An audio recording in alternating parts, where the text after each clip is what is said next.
বাংলাদেশ জামায়াতে ইসলামী কর্তৃক আয়োজিত আজকের এই জাতীয় সমাবেশে উপস্থিত সংগ্রামী মুসলিম জনতা, আসসালামু আলাইকুম। শুধু ক্ষমতার পালনের জন্য 24-এর অভ্যুত্থান হয় নাই,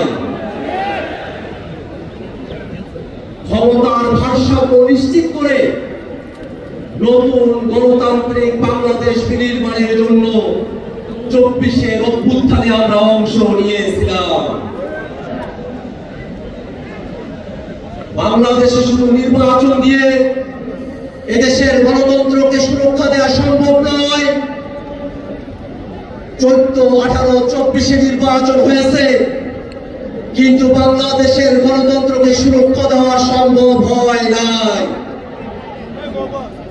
এদেশের গণতন্ত্রকে সুরক্ষা দিতে হলে নির্বাচনের পূর্বেই মৌলিক সংস্কার বাস্তবায়ন করতে হবে।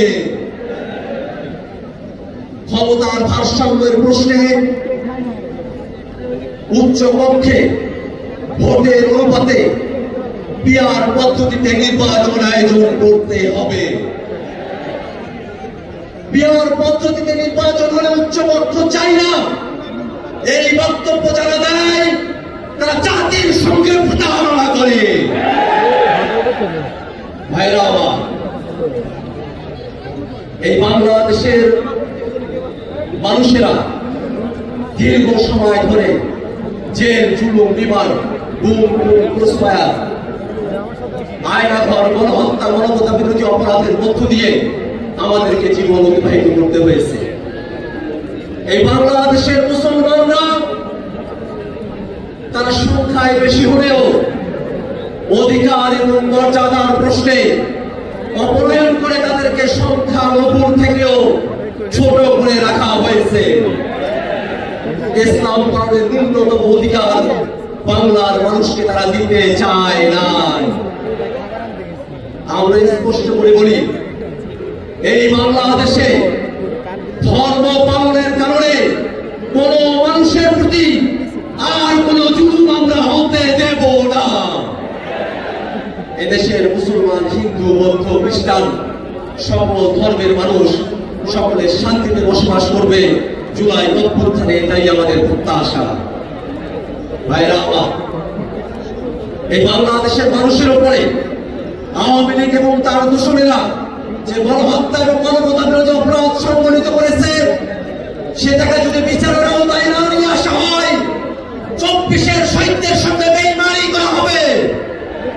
অতএব বাংলাদেশে ভবিষ্যতে যাতে আর কোন ফেসিবাদ এবং স্বৈরাচার জন্ম নিতে না পারে, ঠিক এই কারণে আওয়ামী লীগ এবং তার দোসরদেরকে অবিলম্বে বিচারের আওতায় দাঁড় করাতে হবে।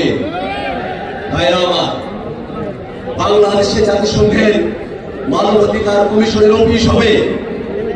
রাজনৈতিক দলগুলোকে আলোচনার বাইরে রেখে অন্তর্বর্তীকালীন সরকার এই সিদ্ধান্ত নিতে পারে না। ভাইরা আমার, জুলাই সনদ এবং জুলাই ঘোষণাপত্র নিছক কোন ইতিহাসের দলিল না হয়ে বাংলাদেশের মানুষের মুক্তির সনদ সেখানে লিপিবদ্ধ থাকতে হবে।